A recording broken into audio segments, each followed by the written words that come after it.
Še enkrat dober dan. Zdaj smo se že nekako posedli. Zelo sem vesela, da je danes naš gost Zvezdan Pertušek.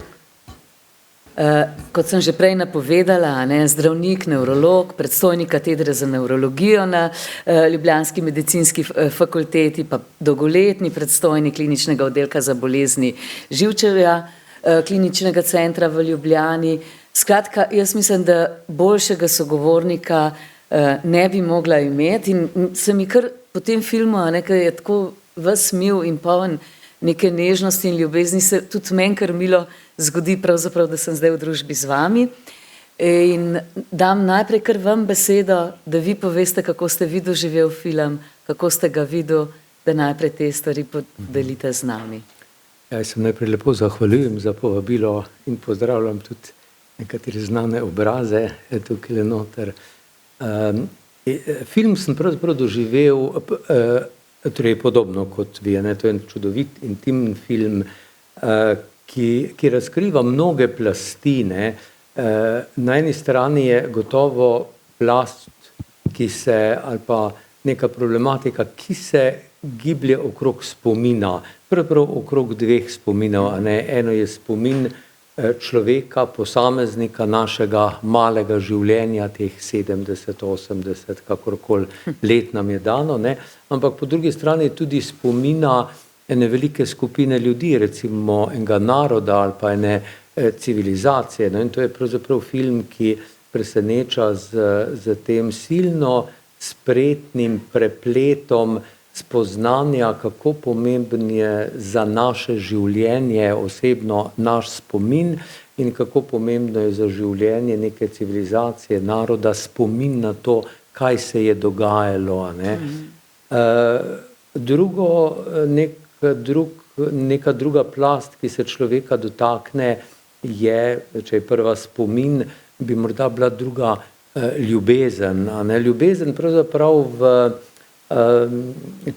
tudi v svojih nasprotjih, recimo ljubezen, ki seveda postane, ki se v naših življenjih spreminja. Mnogo je obrazov teh ljubezni, ki jih poznamo, odkar čutimo prve, bom rekel, atome ljubezni, morda kot mali otrok, ki ima zelo rad svoje starše, pa do potem, ko smo najstniki, pa potem, ko smo v srednjih letih, pa potem kasneje, vse do pravzaprav tudi jeseni našega življenja, kjer se ljubezen dostikrat redefinira, dobi nek drug obraz in kjer pravzaprav zlasti v takih situacijah, kjer je ljubezen tisti tvoj bencin, pogonsko sredstvo, ki pravzaprav ti narekuje, da tako zelo skrbiš za nekoga, ki odhaja. Odhaja ne mogoče toliko fizično, kolikor odhaja pravzaprav kot del tudi tvoje identitete. Tukaj je gotovo, da ljubezen kot taka na eni veliki preskušnji. Lahko govorimo o moči, pa tudi izzivu ljubezni, v tem primeru Pavlija, ki je vendarle, kot vidimo, ljubezen je bila tista njena osnovna moč, ki jo je držala tam. Pa vendarle smo videli, da pravzaprav so tudi padci v tem. Tukaj se poraja tudi vprašanje ljubezni, ne samo kot nekega veziva, ki nas povezuje med seboj, tako, ko smo stari 3 leta, kot ko smo stari 19 let, kot ko smo stari 80 ali 90 let, ampak tudi ljubezni kot možnega bremena, vprašanja, do katere stopnje se še posvetim, ima smisel, nima smisla, kaj naj storim. Potem neka druga dimenzija, ki sem jo v tem filmu doživel, je pravzaprav neka izjemna tehnična spretnost režiserja, ki me malo spominja na tehnično spretnost 2 drugih filmov, ki sem jo gledal. Bom pojasnil, kaj imam v mislih. En je film Oče, ne vem, koliko ljudi je tukaj videlo film Oče, je na podobno tematiko, ne, demence, in drug je Memento, a je kdo morda gledal od vas film Memento tudi, ne. Zakaj, kater tehnični vidik me spominja? Tako v Očetu kot v Mementu nas režiser prisili, da vstopimo v bolnika samega. V primeru Očeta, v razpadajoče možgane nekoga, ki tudi izgublja spomin, ki se mu razkraja en del možganov, ki ga imenujemo hipokampus, in v primeru Mementa nekoga, ki je oropan, ki ima ohranjene samo zelo kratkoročne spomine in ki se prebija iz sekunde v sekundo svojega življenja, tako recimo, da si piše listke, da se tetovira in podobno. Kaj pa je ta tehnična spretnost v tem filmu? Tudi to, da nam pravzaprav z spretnim drobljenjem zgodbe, ne, z pobegi v preteklost, ne, z povratki v sedanjost na tak mal neorganiziran, navidezno kaotičen način, ne, nas pravzaprav režiser popelje v možgane Gongore, ne, tega glavnega junaka, in pravzaprav na ta način mogoče še celo bolj pristno čutimo to in to njegovo tragedijo in izgubo zanj in za Pavli. Še ena dimenzija se mi je zdela pomembna, in to je etika. Pravzaprav, veste, nek etični pristop do filmanja nekoga, ne, ki je bolan, ki pravzaprav ne more dati tega, kar dostikrat raziskovalci imenujemo po angleško informed consent, informirano soglasje. Soglašam s tem, da me slikate, da me filmate. Gre posebej pri nevroloških in psihiatričnih bolnikih, gre seveda za razkrivanje tistih najbolj intimnih, najglobljih plasti našega življenja, ne, ki ga dostikrat bi želeli mogoče ohraniti samo zase. Ne, tako da, kako se režiser etično loti tega filma, ne, kje je meja med tem in onim, ne, to je eno tako vprašanje, ki recimo ostaja. Recimo, to so neke take dimenzije, ki so se mi ogledane tega filma. No, se mi zdi, da ste tako lepo zdaj to nanizali, vsa v bistvu te dva prva področja, osebne zgodbe, pa to, kjer živimo, tudi nekega zgodovinskega pogleda in obujanja tega, kako pravzaprav sploh določene stvari v državi, kot je Čile, so potekale, s tem pa na nek način to je, svet je eden, ne, smo zelo prepleteni.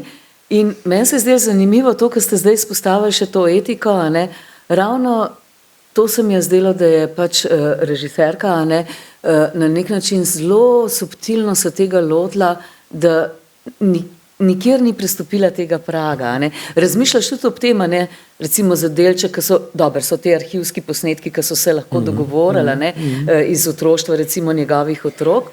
Po drugi strani pa recimo, ne, je za hip prikazana hčerka, ne, zdaj, ne, v tem času, ko je film bil na novo sneman, ne arhivsko, recimo sin se ni pojavil, skratka, in tako, meni se zdelo tako res nenavadno, vse en te, kot ste vi rekli, vse začutiš tudi to težo tega sobivanja in do kje, ampak hkrati nikjer, to so samo taki res drobci, ne, tam, ko se spopade recimo s tesnobo, ali pa kaj je utrujena, ali pa kaj vidiš, da že ne zmore mogoče več, ne. To je tako zelo premišljeno in z enim velikim občutkom, tako, ker sploh je ta odnos njun, predvsem strani Pavli, toliko neizmerno poln ljubezni, da se ob tem, ko gledaš, ne vprašaš, dokot bi zmogel jaz, ne. Tako.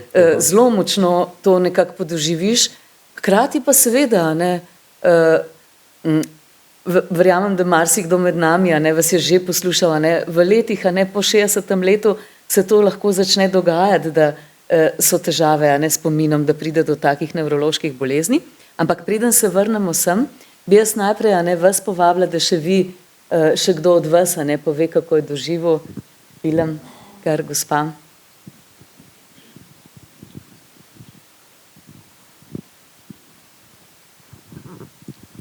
Prvo moram pohvaliti izbor. To, kar je prikazal film, to, da je srž življenja ljubezen. Ne vem, če se zavedamo, ampak tukaj le spoznaš. Če ne bi bilo tega, ne bi ona zmogla. Po drugi strani pa ženska, tista njena moč, ki je sposobna sprejeti življenje tako, kot je, in mu pomaga, da živi naprej.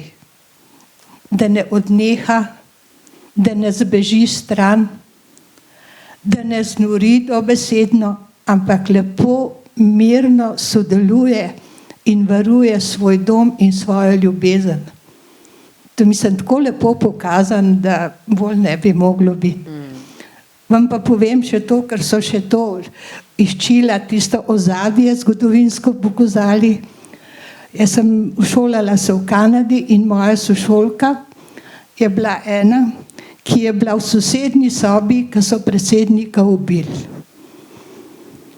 In so potem uspeli se nekako zbežati, ne vem kako. Kanada je sprejemala določene migrante in sva bile in se ona še vedno ni k sebi prišla. Rekla, ti ne veš, kako je to grozen, če je tema, ker ne vem, kaj bi sama sabo. Tako.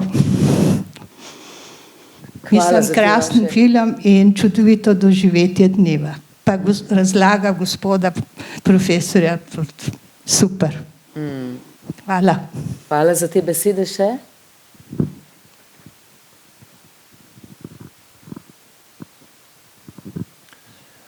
Dobar dan, gospod Bertošek. Zahvaljujem se vam za vaš doprinos, ki ste ga na tem področju do zdaj te naše deželi doprinesel. Imel bi nekaj vprašanj, poskušal bom biti kratek. Zdaj tukaj v filmu na koncu je prikazan, da se je gospod Avgusto poslovil leta 2023. Nismo nekako zaznali, kdaj. Mogoče malo bolj v mikrofon, ker zadnji se vas ne sliši. Ja. Tle na koncu filma smo zaznali, da se je gospod Avgusto poslovil leta 2023, ko je zaključen tudi film. Ni bilo nekako prikazan, kdaj ne bi se ta Alzheimerjeva demenca pričela. Ne? Pa me zanima, kakšno je neko splošno merilo, ker sem tudi sam že to zgodbo dal skozi svojo lastno materjo. Kakšna je neka povprečna, bo rekla, potek te Alzheimerjeve demence od tiste začetne stopnje pa potem do samega slovesa. A je to velika razlika od človeka do človeka ali je to neko splošno?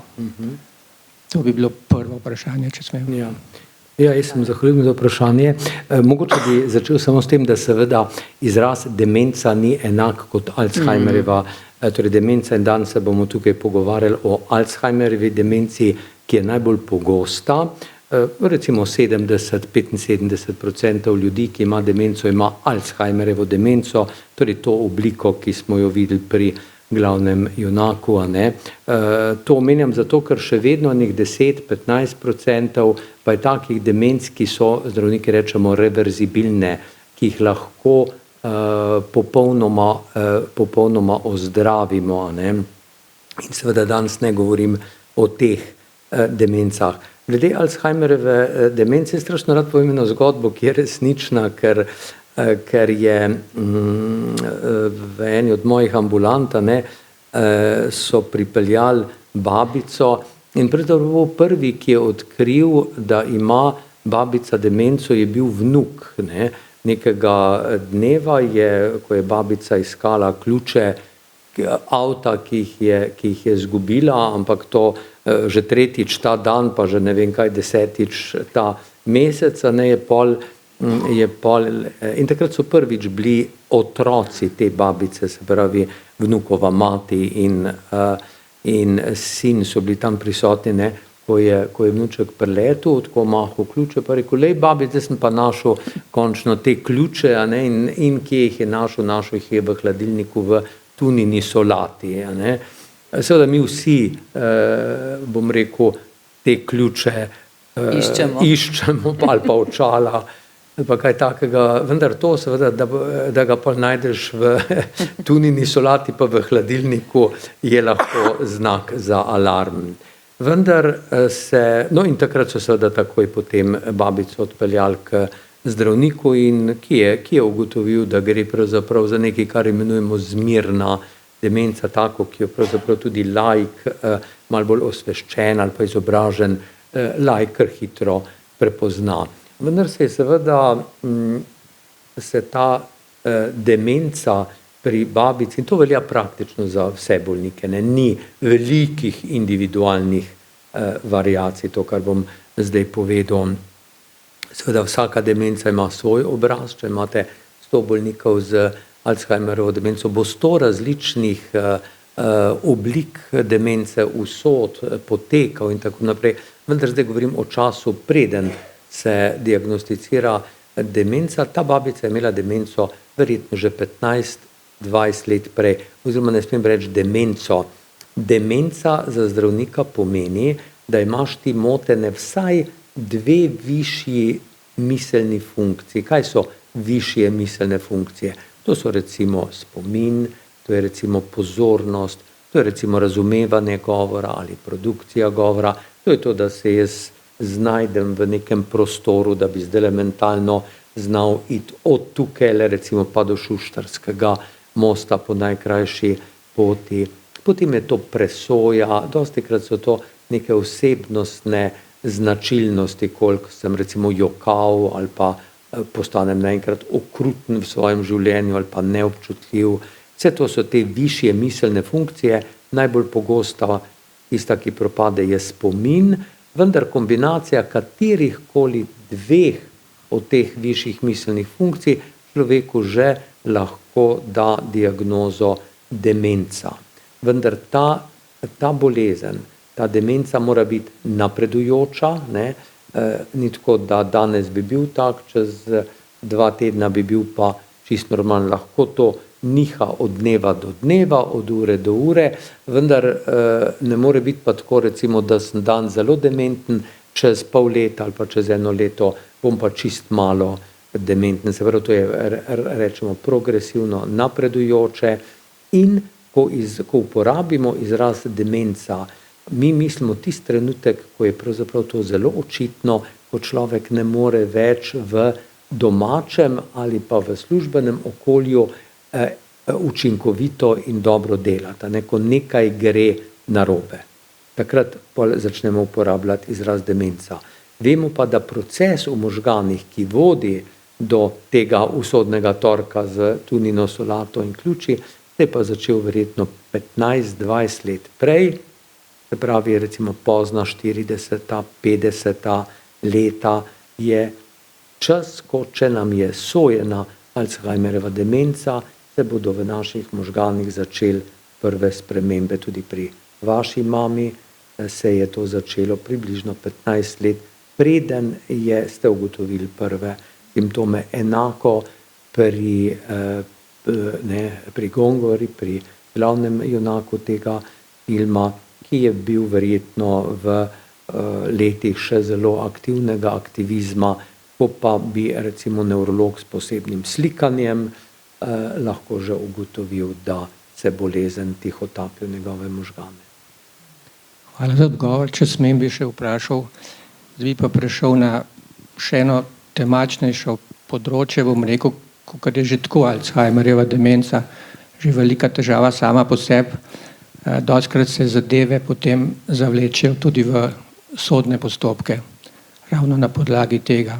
Pa me zanima, kakšno je vaše mnenje o etičnem dajanju recimo taki osebi, ki ima že uradno diagnosticirano Alzheimerjevo demenco začetne stopnje. Kakšno je etično dajanje takšnemu bolniku v podpis finančne dokumente o visokih dvigih z njegovega računa? Veste, demenca je relativno počas razvijajoč se proces, ki ne povzroči, da ti v nekem trenutku, recimo od naslednjega torka, si pa nesposoben za čist vse. Ne, mi pri bolnikih pravzaprav vidimo zelo počasen razvoj, nekatere funkcije so še dolgo ohranjene, nekatere pa niso. Ne. Tako da v bistvu je relativno, a veste, nekdo lahko ima, bom rekel, motnjo koncentracije, pa motnjo razumevanja govora. Ima pa še vedno čudovito ohranjeno sposobnost, recimo, finančnega presojanja. Ali pa spomina. Lahko ima čudovit spomin. Mi vidimo, to je vse odvisno od tega, kateri del možganov, govorite o začetni demenci, ne, kateri del možganov je v začetni demenci prizadet. Če bo se demenca začela tukaj spredaj, potem je vmes dostikrat imel krasen spomin, vsega se bom spomnil. Tudi orientiral se bom znal miselno priti od sem do Šuštarskega mosta. Znal bom računati, kaj bo moj problem. Moj problem bo, da preprosto ne bom več dojel socialno-emocionalnega konteksta neke situacije. Recimo znal bom biti strahovito krut ali pa neempatičen, ali pa nekoga, ki sem ga celo življenje imel zelo rad, ga bom udaril. Ne. Dostikrat, veste, nam žene, ki pripeljejo može, reče, veste, jaz ga ne prepoznam, ne. On je bil tako ljubeč celo življenje, zdaj me pa dvakrat že močno pretepil ali pa udaril ali pa kaj tako. Se pravi, tukaj je del možganov, kjer je osebnost. Lahko je prizadet del možganov, kjer je računanje najprej. Ali pa kjer se, tako da, kar želim povedati je, da tukaj ni arbitrarne enostranske presoje. Aha, v torek ti je zdravnik dal diagnozo Alzheimerjeva demenca, zdaj pa nisi sposoben.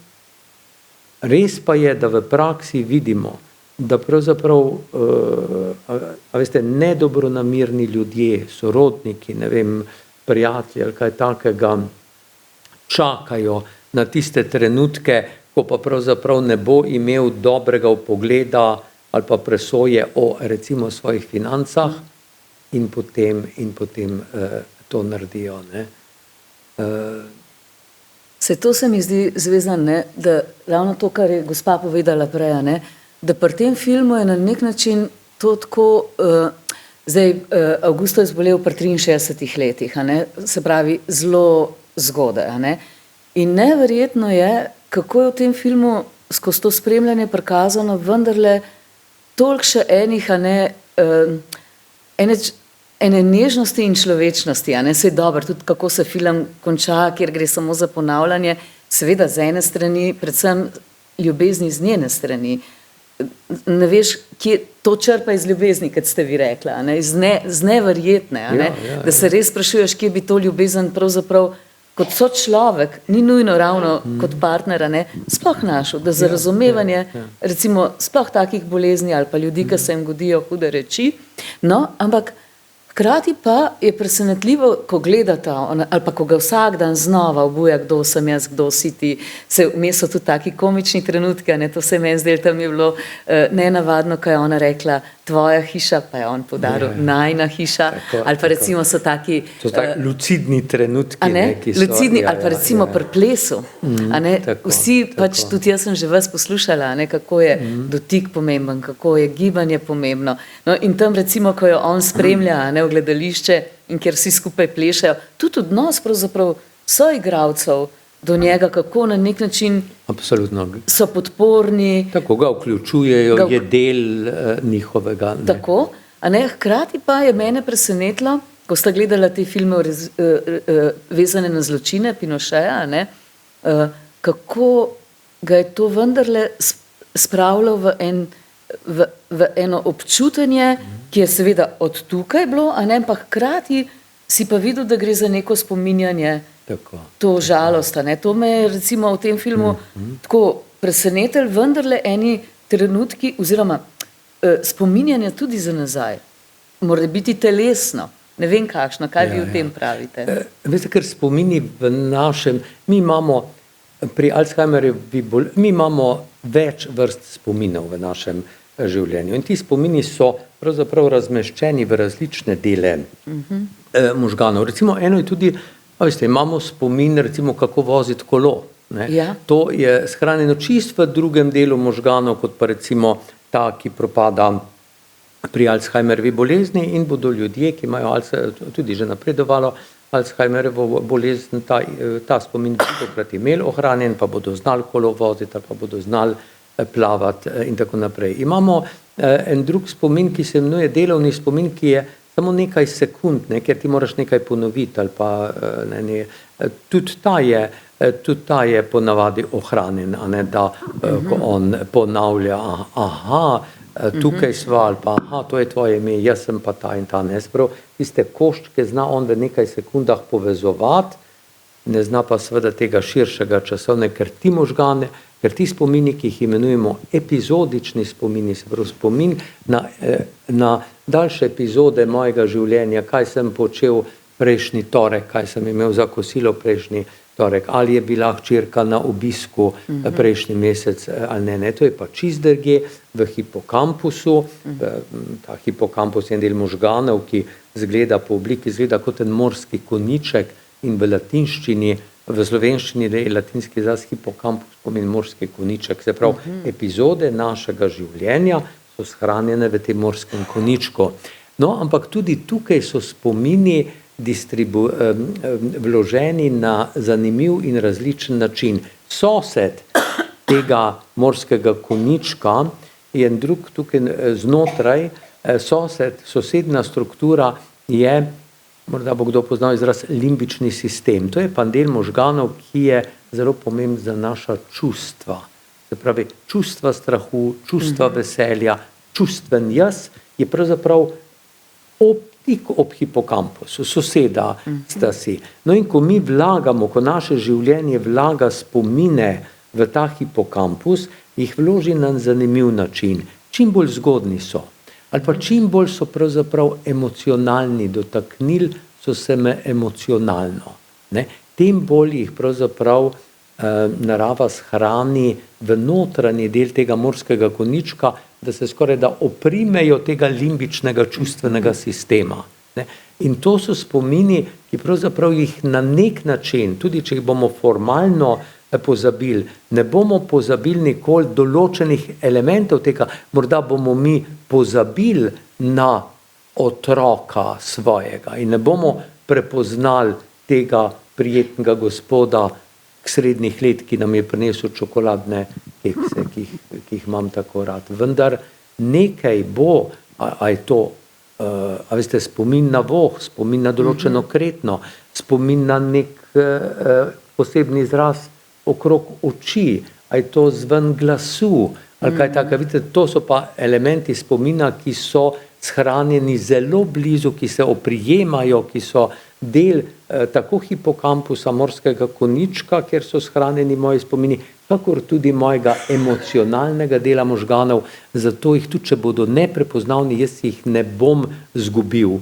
Zaradi tega tolikrat rečemo, ko skrbimo za bolnike z demenco, rečemo, predvajajte mu pesmi iz njegovega, pa ne toliko otroštva, najbolj kritično obdobje, recimo, ki ga najbolj emocionalno na nek način je recimo obdobje tam med 16 in pa 25 letom, recimo tisto glasbo, ki jo je takrat poslušal. Dejte tiste stare škatle iz, ne vem, stare Jugoslavije, ko je bila neka proja, pa neka cikorja, pa neke emo, seveda mlada generacija ne ve, o čem govorim, starejša si bo preklicala podobe tistih paketov ali posod ali veget, ne.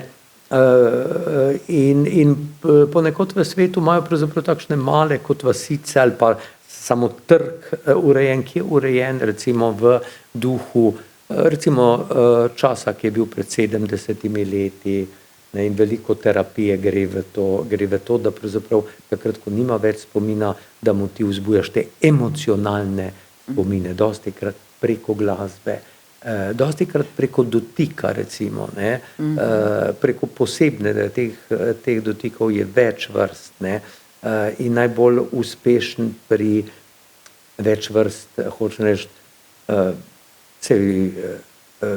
tudi fiziološko mi lahko mirimo, a veste, ali jaz stisnem prijatelja, ne, živijo, da se ne, pa se zavrtiva, ali stisnem recimo erotičnega ljubimca, ali stisnem svojega dojenčka, ali stisnem starše, ne. To so pravzaprav fiziološko, so to zelo različni dotiki, čeprav na prvi. In to se da prav meriti, In to se da prav meriti, no, in tisti dotik, ki je pravzaprav najbolj učinkovit za pomirjanje bolnika z demenco, kaj mislite, kateri je?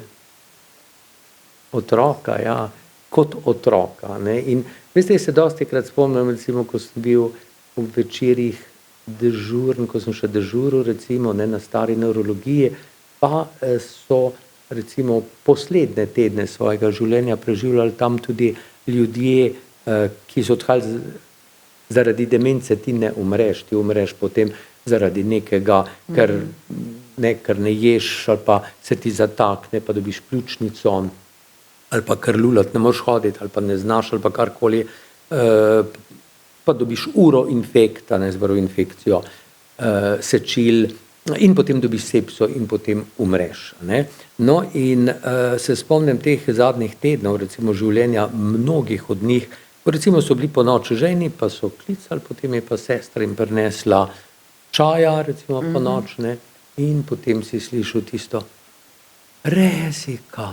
Kdo je bila Rezika? Rezika je bila njihova sestrca iz otroštva, ali pa mama, ne, ati. Ne.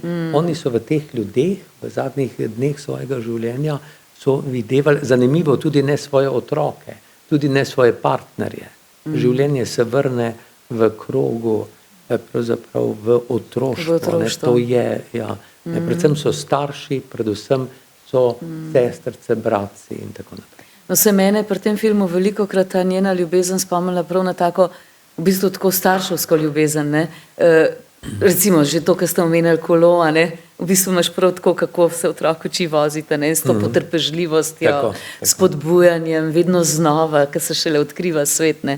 Tako da v bistvu je lahko ona v tej svoji, seveda, partnerski ljubezni preklopila na nek način na zelo materinsko ali pa starševsko ljubezen. No. To je tako, ali pa to tako najbolj to človeško, ne, sprejemanje sočloveka, no, in to z res neizmerno potrpežljivostjo.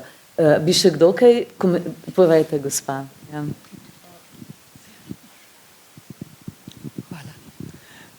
Hvala lepa. Ja, meni se je tudi zdel tako čudovit film, no, res vsi nekako prihajamo v ta leta, ne, in tako se nas to dotika, ali iz sorodstva, ali iz česarkoli, ali iz zgodb.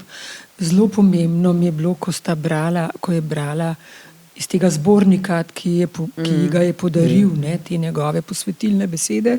Ravno v spominu, ne? Tako, v spominu, ne, v spominu osebnem, v spominu naroda, v spominu, da se pač tudi hudih stvari ne sme pozabiti. In to me zanima, vprašanje. Ta glavni junak, ne, je bil zelo angažiran novinar v težkih časih, ne. Veliko travmatičnega je videl, doživel, pisal, se boril proti temu in tako. Tudi pač poznala sem znanca, gospoda, ki je dal težke stvari med vojno česa, ne, in potem res čist ga je demenca zelo zgodaj, ga je Alzheimerjeva bolezen doletela.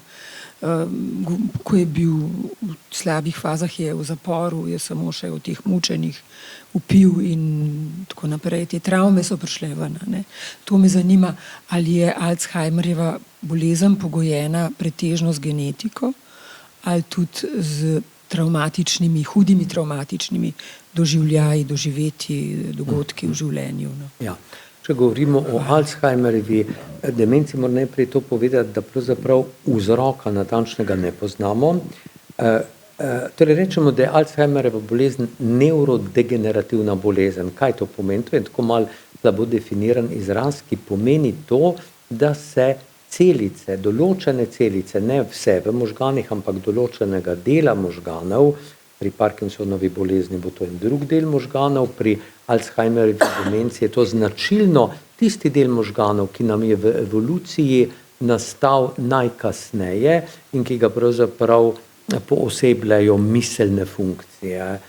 Ali pa recimo ne toliko emocionalne, kolikor miselne, oziroma tiste miselne, ki so povezane z emocijami na en tak urejen, socializiran način. Ne? In mi vemo, da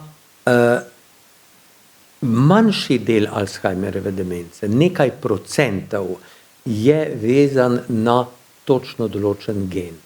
In če jaz imam ta gen, ne, potem bom to bolezen dobil in 50% mojih otrok bo tudi dobilo to demenco, še v hujši obliki in še bolj zgodaj v življenju kot jaz. Teh demenc je malo, nekaj procentov. Drugo je to, če jaz imam nekoga, ki je bil enega človeka, mogoče staro teto ali pa samo mamo ali pa nekoga, ki je bil dementen, pa je postal dementen kasneje v življenju, recimo 70-80 let. Ne. Tukaj ni to pravilo, ne, da bi pa zdaj pa moji otroci to dobili ali pa jaz to dobil, vendar imaš nekoliko, za malenkost večjo možnost kot nekdo, ki v svoji družini nikoli ni imel nikogar, ki bi imel demenco. Ne. No, zakaj pa nastane? Nastane pa zaradi tega, ker bom uporabil izraz, antropomorfiziram, ker se celice naše možganske skorje odločijo, da bodo umrle prezgodaj. Te celice bi tako ali tako umrle nekoč, ko imamo recimo, 115 let. Ne? Vendar se odločijo, da bodo umrle že v morda 60. 70. letu našega življenja. Samo te celice, ne druge celice v drugih delih možganov. To se naredi verjetno zaradi kombinacije dveh stvari. Ena je, da vemo, da mora biti nekaj v okolju. A je to v hrani, a je to v vodi, ali je to v zraku, ne vemo točno, ampak nekaj mora biti v okolju. In to nekaj mora priti na eno določeno genetsko strukturo, kajti lahko se zgodi, ne, da imava midva isto okolje, jeva isto hrano, dihava isti zrak, pijeva isto vodo. Ne. In vendarle jaz bom dobil demenco, vi pa ne. Ne. Pravi, da vzroka ne poznamo, vemo, da mora biti kombinacija nečesa iz okolja na neko genetsko ranljivost, to je velika večina, tako bo 95% demenc je takih. Ne. Nekaj procentov je pa takih, kjer imam pa zelo bolan gen in ta zelo bolan gen bom prenesel svojim otrokom, 50% svojih otrok. Morda je kdo od vas gledal še en tak film, za to podobno tematiko, imenuje se Still Alice, še vedno Alice, ne? Kjer vidite točno ta problem, te demence genetske, ki so, nastanejo ponavadi prej, mislim, da je Alice bila verjetno kakje 50 letih svojega življenja, ja. Zelo zgodaj, in se pravi nastanejo prej, potekajo precej hudo in seveda v filmu smo videli, da od njenih 3 otrok se eden ni hotel testirati, en je bil negativen, ena na posebno tragedijo tega filma, njena hčerka, ki je bila noseča tudi, ki je pričakovala otroka, je bila pa pozitivna in seveda film je tudi tragičen na več nivojih. Eden izmed teh skritih nivojev, ki ga morda nekdo, ki ne pozna veliko o Alzheimerjevi demenci, ne opazi, ne, je seveda to sporočilo, da ta mlada mati, ki prihaja z velikim trebuhom, zdaj bo rodila, ne, nosi pa v sebi ta gen, po vsej verjetnosti nikoli ne bo, tudi če bo fizično doživela ta trenutek, vendar nikoli ne bo dojela, recimo, da bo njena hči ali pa sin, kdorkoli bo rojen, da bo recimo maturiral ali pa da bo šel na fakulteto. Tamle gor na balkonu, tam sem prej videla, ne bom pozabila na vas, pa dajte še vi zdaj najprej. Sej, jaz bi se sam pridružil vsem pohvalam in zahvalam, posebej pa profesorju Pirtovšku, ker vse to, kar je bilo zdaj povedano, je dejansko bogati naša doživetja, naše znanje. Jaz sem spremljal take bolnike, starega očeta kot srednješolc, kasneje mačeho in tako naprej, tako da res je doživeto film prikazal vse te faze in trenutke, ki se dogajajo, imam pa to pod samo eno pripombo. In sicer uvodna pesem je bila lepo prevedena in je res v kontekstu, ker uvaja cel film. Potem pa kasneje pa ni bilo več prevoda. Nažalost, moje znanje španščine ni takšno, da bi lahko vse nianse pobral, pa se mi zdi, da so bile zelo pomembne. Pa še to bi dodal, da tisti monolog avtorja, ko je posnetek, ko govori o tem, zakaj je spomin napisal tisto knjigo o spominih na Čile in njegovo zgodovino, tisti je briljanten. In tisto bi dejansko morali prepisati in objaviti za ta narod, pa bi bil pomirjen. Hvala lepa. To se pa tako strinjam, hvala. Zdaj pa bi dala vam gor besedo, gospa iz Logatca.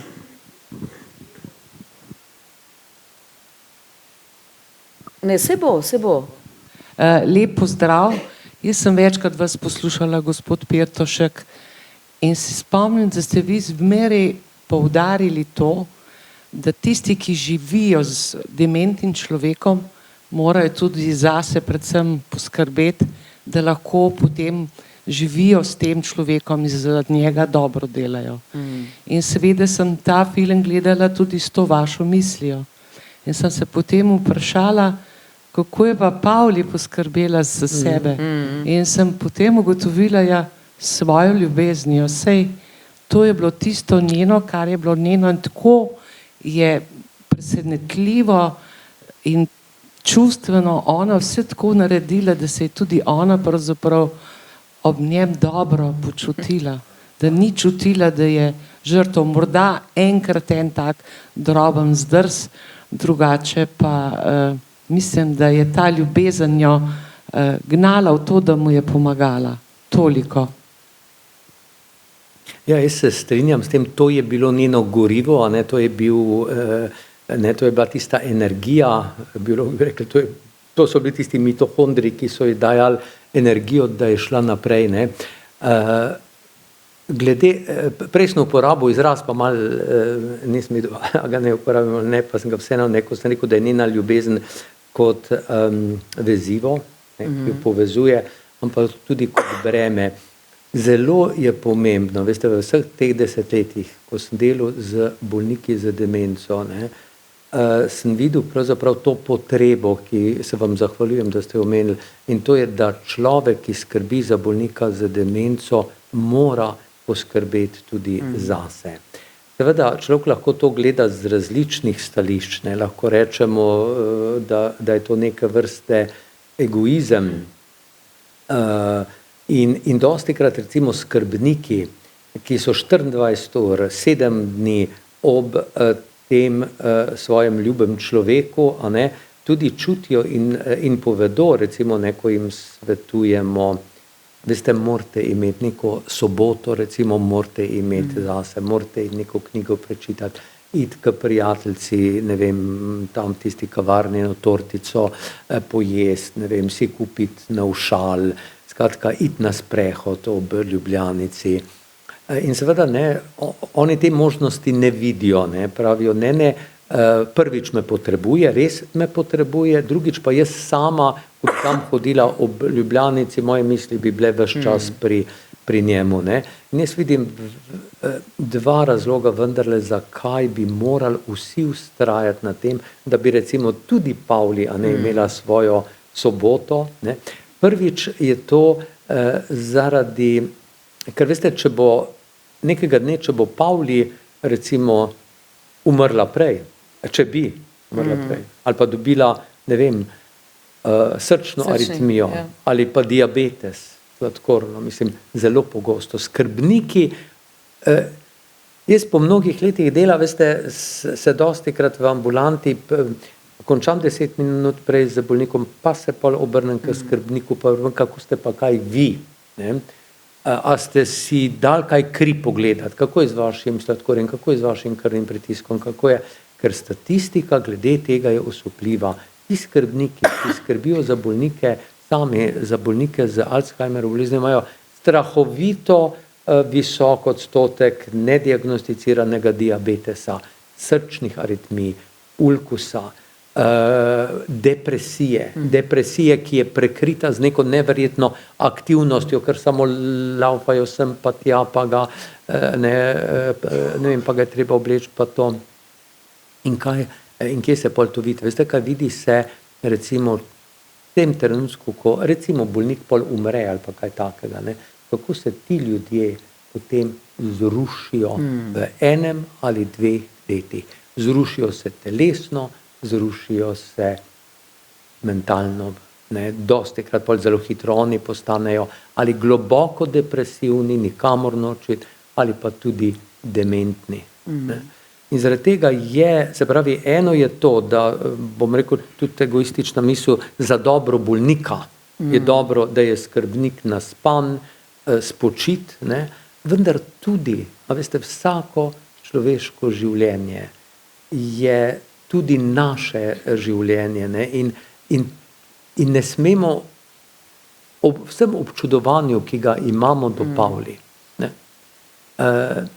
Bi jaz svetoval, recimo kot zdravnik bi svetoval Pavli, sobote so pa to in to in to. Ne?